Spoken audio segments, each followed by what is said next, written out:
no Evangelho de João, capítulo 18, verso 1 até o verso de número 27, que diz assim: Tendo Jesus dito estas palavras, saiu juntamente com seus discípulos para outro lado do ribeiro Cedron, onde havia um jardim, e aí entrou com eles. E Judas, o traidor, também conhecia aquele lugar, porque Jesus ali estivera muitas vezes com os seus discípulos. Tendo, pois, Judas recebido a escolta e dos principais sacerdotes e dos fariseus, alguns guardas, chegou a este lugar com lanternas, tochas e armas. Sabendo, pois, Jesus todas as coisas que sobre ele haviam de vir, adiantou-se e perguntou-lhes: A quem buscais? Responderam-lhe: A Jesus o Nazareno. Então Jesus lhes disse: Sou eu. Ora, Judas o traidor estava também com eles. Quando, pois, Jesus lhes disse: Sou eu, recuaram e caíram por terra. Jesus de novo lhes perguntou: A quem buscais? Responderam: A Jesus o Nazareno. Então lhes disse Jesus: Já vos declarei que sou eu. Se é a mim, pois, que buscais, deixai ir estes, para se cumprir a palavra que dissera: Não perdi nenhum dos que me deste. Então Simão Pedro puxou da espada que trazia e feriu o servo do sumo sacerdote, cortando-lhe a orelha direita. E o nome dos servos era Malco. Mas Jesus disse a Pedro: Mete a espada na bainha. Não beberei, porventura, o cálice que o Pai me deu? Assim a escolta, o comandante e os guardas dos judeus que prenderam Jesus manietaram-no e o conduziram primeiramente a Anás, pois era sogro de Caifás, sumo sacerdote naquele ano. Ora, Caifás era quem havia declarado aos judeus ser conveniente morrer um homem pelo povo. Simão Pedro e o outro discípulo seguiam a Jesus. Sendo este discípulo conhecido do sumo sacerdote, entrou para o pátio deste com Jesus. Pedro, porém, ficou de fora, junto à porta. Saindo, pois, o outro discípulo, que era conhecido do sumo sacerdote, falou com a encarregada da porta e levou a Pedro para dentro. Então, a criada encarregada da porta perguntou a Pedro: Não és tu também um dos discípulos deste homem? Não sou, respondeu ele. Ora, os servos e os guardas estavam ali, tendo acendido um braseiro por causa do frio, e aquentavam-se. Pedro estava no meio deles, aquentando-se também. Então o sumo sacerdote interrogou a Jesus acerca dos seus discípulos e da sua doutrina. Declarou-lhe Jesus: Eu tenho falado francamente ao mundo, ensinei continuamente, tanto nas sinagogas como no templo, onde todos os judeus se reúnem, e nada disse em oculto. Por que me interrogas? Pergunta aos que ouviram o que lhes falei. Bem sabe eles o que eu disse. Dizendo ele isso, um dos guardas que ali estavam deu uma bofetada em Jesus, dizendo: É assim que falas ao sumo sacerdote? Replicou-lhe Jesus: Se falei mal, dá testemunho do mal, mas se falei bem, por que me feres? Então Anás o enviou manietado à presença de Caifás, o sumo sacerdote. Lá estava Simão Pedro, aquentando-se. Perguntaram-lhe, pois: És tu, porventura, um dos discípulos dele? Ele negou e disse: Não sou. Um dos servos do sumo sacerdote, parente daquele a quem Pedro tinha decepado a orelha, perguntou: Não te vi eu no jardim com ele? De novo Pedro o negou, e no mesmo instante cantou o galo. Nós vamos pensar na seguinte grande ideia: testemunhamos que somos de Deus quando agimos semelhante a Cristo.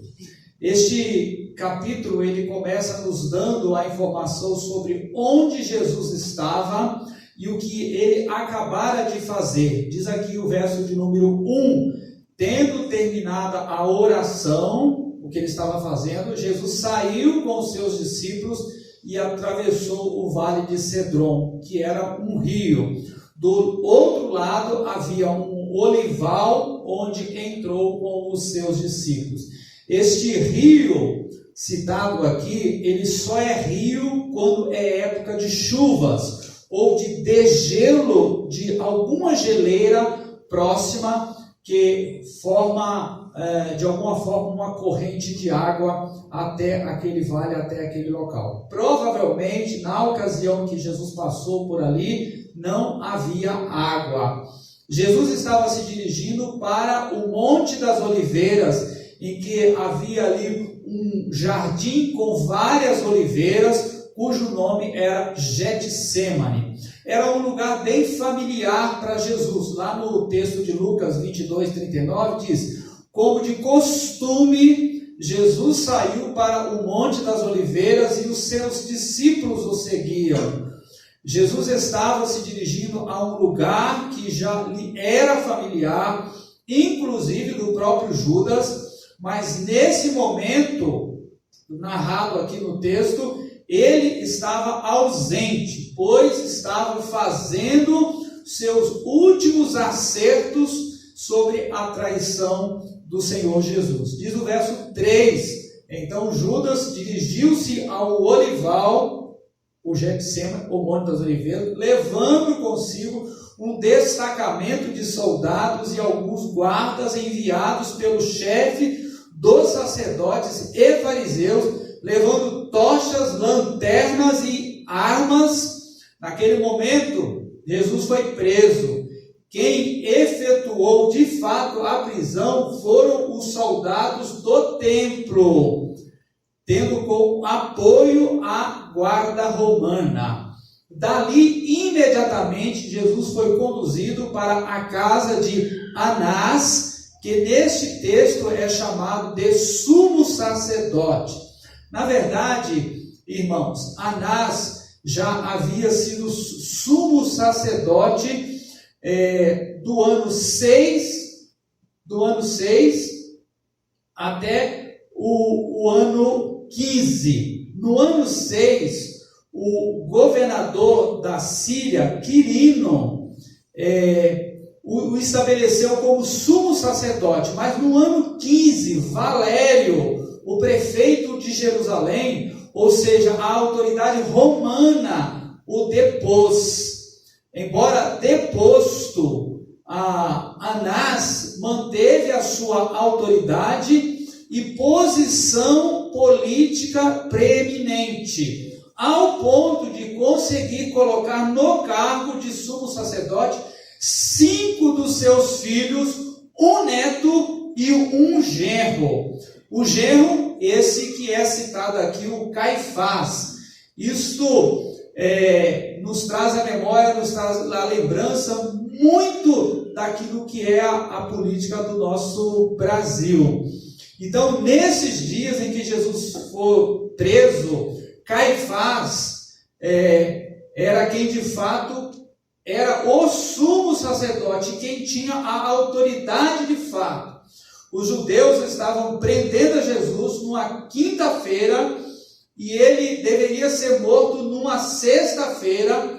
Eles não queriam deixar que Jesus passasse com vida da sexta-feira. A ideia era matar realmente Jesus na sexta-feira. E para garantir isso, eles teriam que ganhar tempo e fugir da pressão popular. Por isso, eles estavam se reunindo à noite. A outra razão para eles se reunirem à noite era que o expediente romano era comum começar o trabalho de madrugada, bem cedo, com a expectativa de voltarem para casa entre 10 e 11 horas da manhã. Diante disso, os judeus estavam correndo com o trabalho, com o propósito de levar o caso para Pilatos, o homem que tinha autoridade de fato para resolvê-lo. E assim, para cuidar, para crucificar Jesus ainda na sexta-feira antes da Páscoa. No verso 3, como a gente já citou, nós vemos Jesus sendo traído por um dos seus com uma perspectiva política, já que Judas estava decepcionado por Jesus não estabelecer o seu reino da forma como ele esperava. No verso 10, nós vemos Pedro lançando mão de uma arma e ferindo um soldado. No verso 12, nós vemos Jesus sendo algemado e ainda vemos o abuso de poder contra ele. No verso 17, o 25 ao 27, nós vemos a covardia e a negação de Pedro. No verso 19 e verso 20, nós vemos a manipulação do julgamento, portanto, manipulação da justiça. No verso 22, nós vemos um ato de violência policial. Estas cenas nos lembram muito o país que nós vivemos. Esse era o ambiente no qual Jesus viveu e no qual nós vivemos. Esse texto nos relata a história da prisão de Jesus, mas também nos chama a atenção sobre a situação de Jesus naquele momento. Os momentos de profunda tensão que o Senhor Jesus viveu. Como que o Senhor Jesus reagiu a toda aquela injustiça e humilhação? Como reagimos em momentos semelhantes de justiça e também de humilhação, de tensão? É claro que nós nunca vivemos e nem viveremos uma tensão tão grande como a que Jesus viveu, mas quais as lições nós podemos tirar de tudo que aconteceu com o Senhor e como ele reagiu a tudo isso? Então, nesse sentido, nós vamos meditar sobre 3 ensinos aprendidos com a reação de Jesus diante da sua prisão. O primeiro ensino aprendido aqui é que as injustiças acontecem a todos. A todos. Jesus sabia que seria preso, torturado, injustiçado, humilhado e morto. No entanto, para onde ele foi naquela noite? Diz o texto que ele foi para o Monte das Oliveiras, o Getsêmani, o jardim para onde ele sempre ia orar, buscar a Deus, estar em comunhão com o Senhor e com os seus discípulos. Ele sabia que o seu ex-discípulo Judas, o traidor, levaria os policiais para aquele lugar. Sabia que estava para acontecer, mas ele não evitou, ele não fugiu, ele não foi para nenhum outro local que Judas não soubesse. Ele foi justamente para aquele local que Judas sempre sabia que o Senhor iria. O texto lá de Mateus 6,34 diz assim: não se preocupe com o amanhã, pois o amanhã se preocupará consigo mesmo, basta a cada dia o seu próprio mal. Jesus estava falando nesse texto sobre ansiedade. Ele estava falando sobre recomendando que nós não devemos ficar preocupados com o dia de amanhã, porque o dia de amanhã basta por ele mesmo.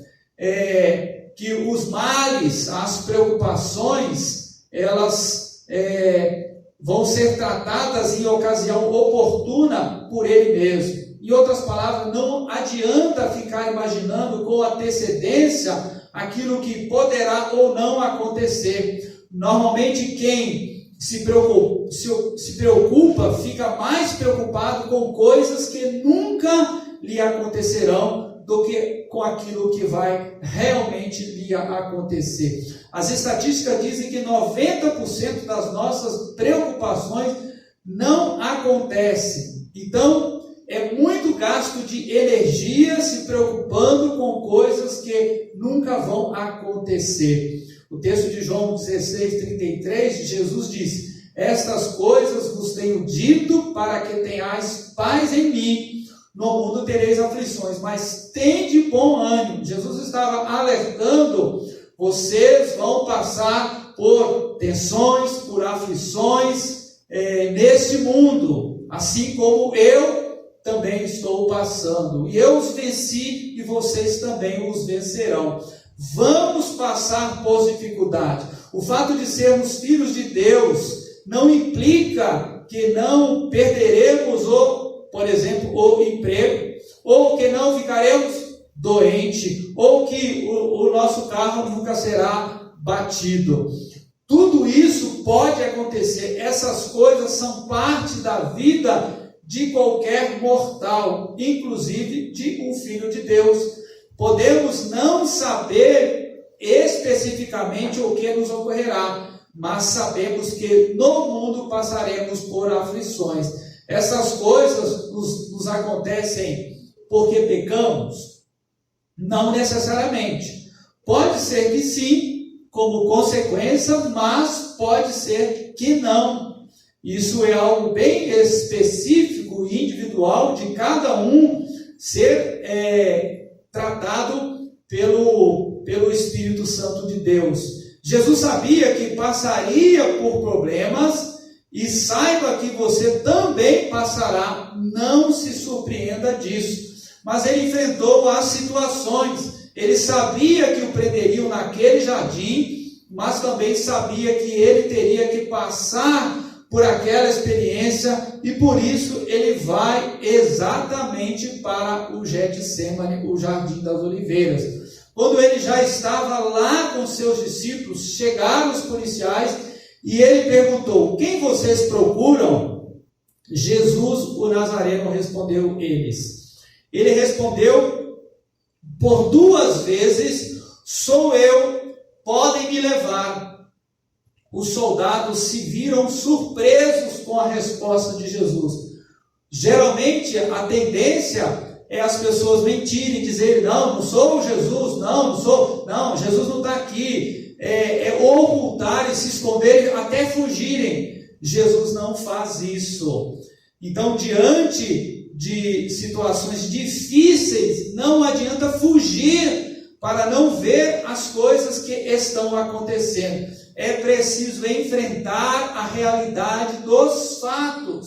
Elas estarão diante de nós e serão sim oportunidades que Deus nos confere para aprendermos uma série de coisas. Sempre que Jesus encontrava os problemas, ele os enfrentava. Devemos fazer como Jesus, observando-o para descobrir como fazer também. Devemos enfrentar as situações difíceis que Deus permite que se coloquem diante de nós. Nós estamos meditando sobre 3 ensinos aprendidos com a reação de Jesus diante da sua prisão. O segundo ensino é que devemos proteger a todos. Jesus não sobrecarregou os outros com o seu próprio sofrimento.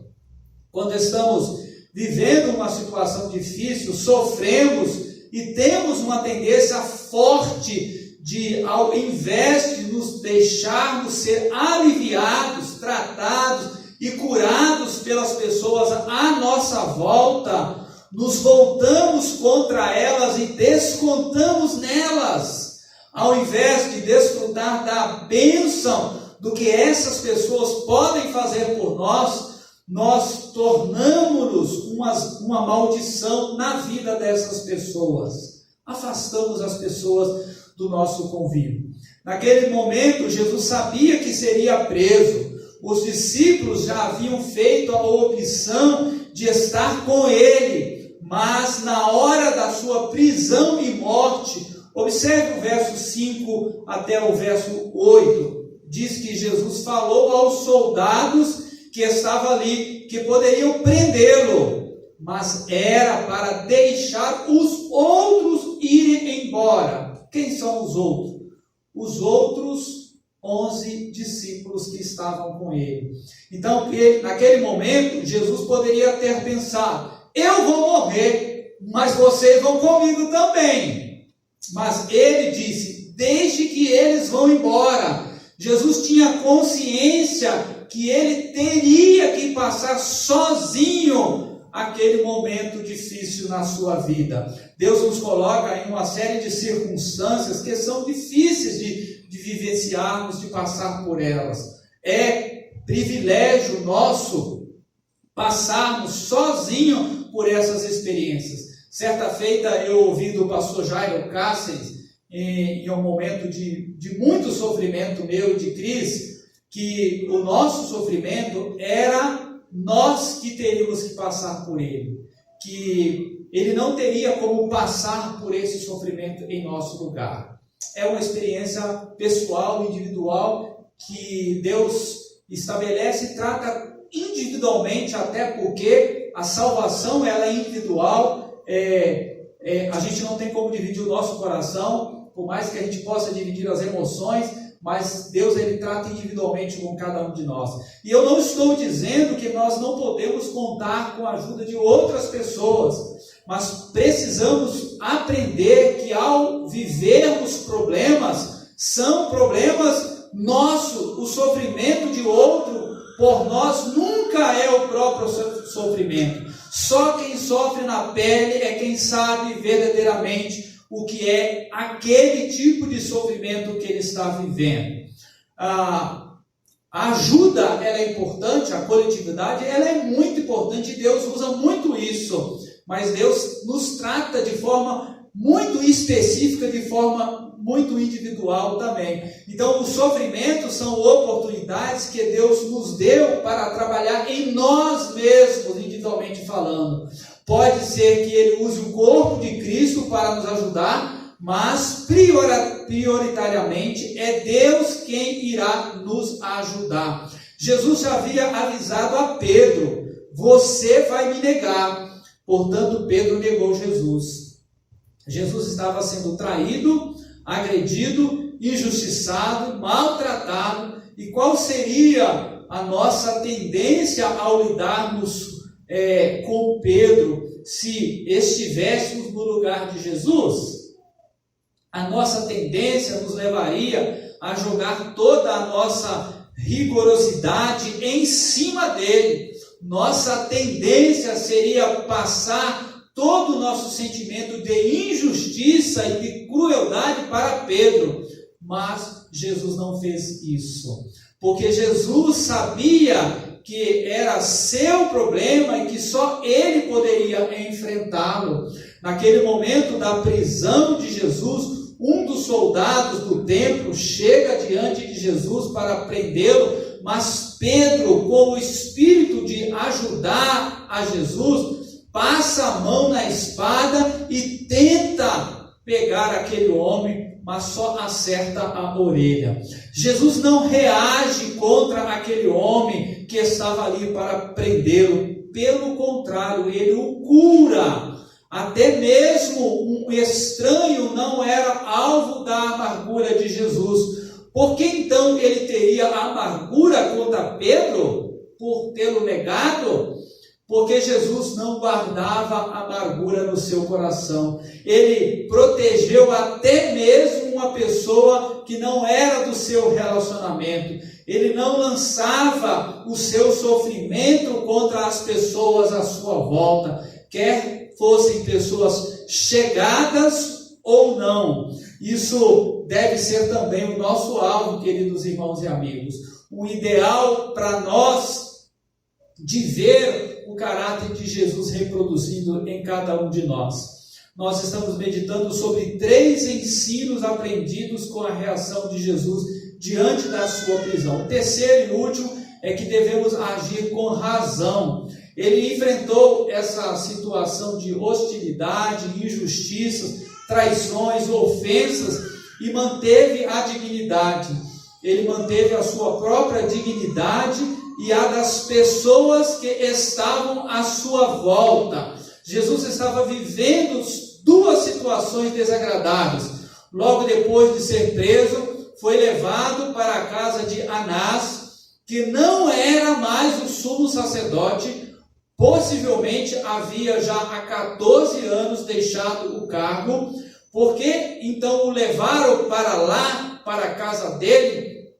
Aquilo não era algo justo nem legal. Anás não era mais a autoridade, isso era abuso de autoridade.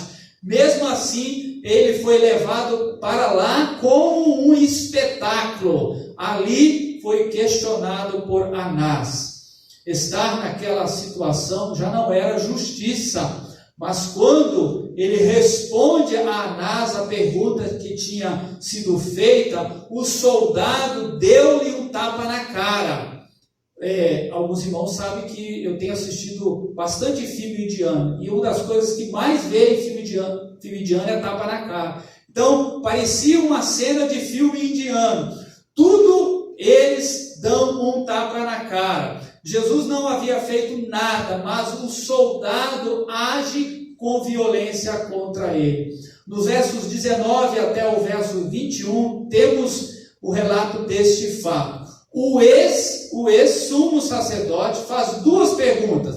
Primeiro, acerca dos seus, mas para proteger os que estavam à sua volta, ele não responde nada acerca dos seus. A segunda pergunta foi acerca dos seus ensinamentos. Jesus responde exatamente como deveria ser. O que eu ensinei em público. Nunca tive motivo de esconder o que ensinava, como nunca escondi, e não tenho agora nada para falar para você.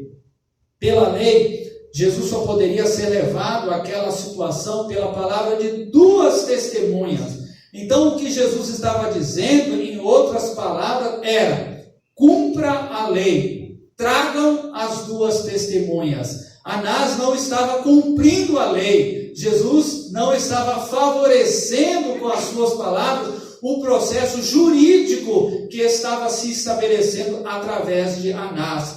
Ele não estava amedrontado, pois conhecia muito bem a situação. Ele sabia tudo o que lhe aconteceria. Nos versos 22 e 23, temos o relato das palavras de Jesus após ter recebido o tapa na cara. Ele diz que não fez nenhum mal e que, se o tiver feito, que eles o denunciem.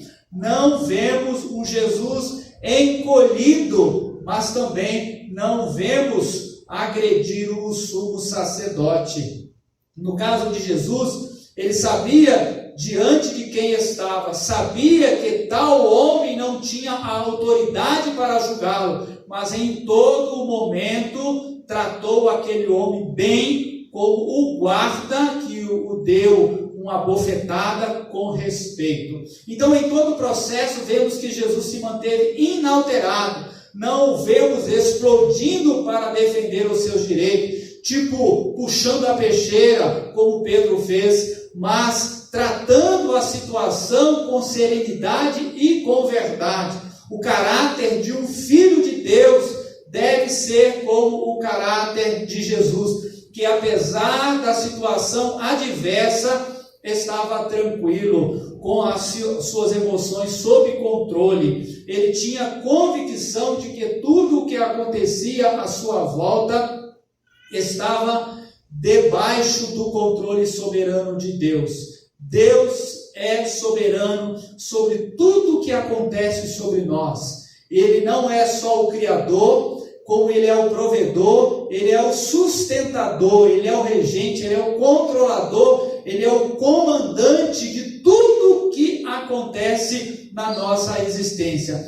A palavra de Deus nos diz lá em Tiago 1,20, fazendo menção às reações ou possíveis reações que as pessoas geralmente têm nesses momentos de grande sofrimento, de grande desafio, de grande injustiça, de às vezes se irar. Ele diz que a ira do homem não produz a justiça de Deus.